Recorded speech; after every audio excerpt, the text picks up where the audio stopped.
So hello बच्चों, class 10th book booster masters 2.0 में आपका स्वागत है। मेरा नाम निखिल चौहान, आप देख रहे हो अध्ययन 2.0, जिसके अंदर आपके लिए लेकर के आए हैं एक ऐसा क्वेश्चन जो कि आपको बोर्ड एग्जाम में पूरा का पूरा 6 नंबर दिलाएगा। क्या 6 नंबर? इतना इंपॉर्टेंट क्वेश्चन है जो कि आप देख सकते हो 2023 में पूछा, 14 में पूछा, 2018 और 2022 में भी पूछा था कि इटली का एकीकरण कैसे हुआ। यानी हमें इटली के एकीकरण के बारे में बताना है। ये क्वेश्चन इतना इंपॉर्टेंट है कि मैं बता भी नहीं सकता। पूरी बुक का सबसे मोस्ट इम्पॉर्टेंट क्वेश्चन ये है। अगर आप इसे देख लेते हो तो समझ लो अपना 6 नंबर फिक्स कर लिए। क्या 6 नंबर समझ लो कहीं भी नहीं गया। पूरा का पूरा 6 नंबर में आपको पूछेगा ये क्वेश्चन, और 6 नंबर चाहिए तभी इस क्वेश्चन को पढ़ना। तो क्वेश्चन क्या है, उसी क्वेश्चन को 3 रूप में पूछ सकता है। जैसे ये पूछा है, ये भी तीनों का अर्थ ये ही होगा, सिर्फ क्वेश्चन के नाम को चेंज कर दिया है। जिसके अंदर उत्तर क्या होगा, तो उत्तर में 19वीं शताब्दी के मध्य में यानी 19वीं शताब्दी के बीच में इटली को 7 राज्य में विभाजित किया गया था। जो हमारा इटली था कितने राज्यों में विभाजित किया गया था, तो 7 राज्यों में विभाजित किया गया था। इनमें से केवल एक राज्य सटमिनिया पिडमांट को एक इतालवी राजशाही सभा द्वारा शासित किया गया। यानी जो हमारा इटली था उसे 7 राज्यों में विभाजित किया गया था।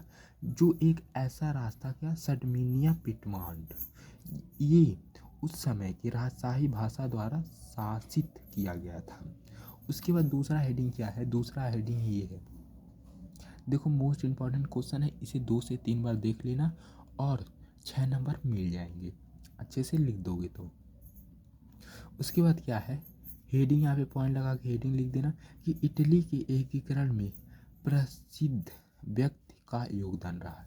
यानी कुछ ऐसे व्यक्ति थे जिन्होंने इटली के एकीकरण में अपनी भूमिका निभाई। जिसके अंदर सबसे पहले व्यक्ति कौन थे, जैसे ये हेडिंग वाइज लिखा है आपको भी ऐसे ही हेडिंग वाइज लिखना है। चाहे आप इंग्लिश में ना लिखना तो काम चलेगा, लेकिन हेडिंग वाइज लिखेंगे तभी आपको पूरे के पूरे कितने नंबर मिलेंगे, 6 नंबर। और इम्पॉर्टेंट क्वेश्चन है तो 6 नंबर तो लेना ही जरूर। जिसके अंदर पूछा क्या है बच्चा, पूछा ये है कि जूसेपी मेसनी के बारे में बताना है। तो जूसेपी मेसनी जो 1830 के दशक के दौरान एकीकृत इतावली गणराज्य के लिए जो हमारी जूसेपी मेसनी ने एक कार्यक्रम तैयार किया। उन्होंने 2 भूमिगत समाज का गठन किया। किसकी गठन की, जो हमारे जूसेपी मेसनी ने, उन्होंने 2 गठन की, क्या की, भूमिका को गठित किया। जिसके अंदर पहला कौन था, सारसेल में युग इटली, और दूसरा क्या था, बर्न में युग यूरोप। इसे हम ऐसे भी कहते हैं, पहला यंग इटली और दूसरा यंग यूरोप। क्या, यंग इटली और यंग यूरोप दोनों के मार्टिनिक जूसेपी मेटरनिक ने उन्हें हमारे सामाजिक उद्देश्य का सबसे बड़ा दुश्मन बताया। क्या, ये आपके देश को आज़ाद करने के लिए सबसे मुख्य भूमिका है, इसके बारे में बताया। कौन बताया, तो इटली के एकीकरण करने के लिए जूसेपी मेसनी का सबसे पहला मुख्य कारण था।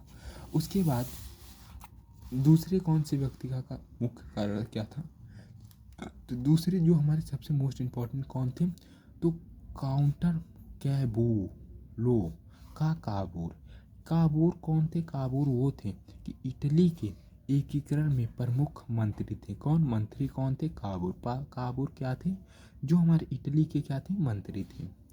कि कूटनीति का बहुत अधिक योगदान था इनका, अपनी कूटनीति में सबसे अधिक योगदान किसका था, तो काबूर का था।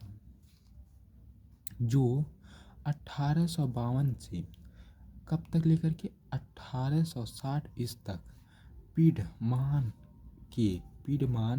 पिडमान राज्य का नाम है के मंत्री बने रहे। क्या मंत्री बने रहे? और काबूल फ्रांस से सर्मेनिया पिडमॉन की एक चतुर्थ कूटनीति संधि के माध्यम से 1859 ईस्वी में ऑस्ट्रेलिया सेना को पराजित करने का सफल हुआ। उसका तीसरा मोस्ट इम्पॉर्टेंट कौन था? तो तीसरा हमारा जूसेपी गैरिबाल्डी। जूसेपी मेज़नी दूसरा था, जूसेपी गैरिबाल्डी दूसरा है। ये इटली के एकीकरण में एक प्रसिद्ध व्यक्ति थे। इन्होंने 1833 ईस्वी में जूस मेसनी से मुलाकात की। किससे की? मेसनी यानी जूसेपी मेसनी से कौन मुलाकात की? तो जूसेपी गैरिबाल्डी। जूसेपी गैरिबाल्डी किससे मुलाकात की?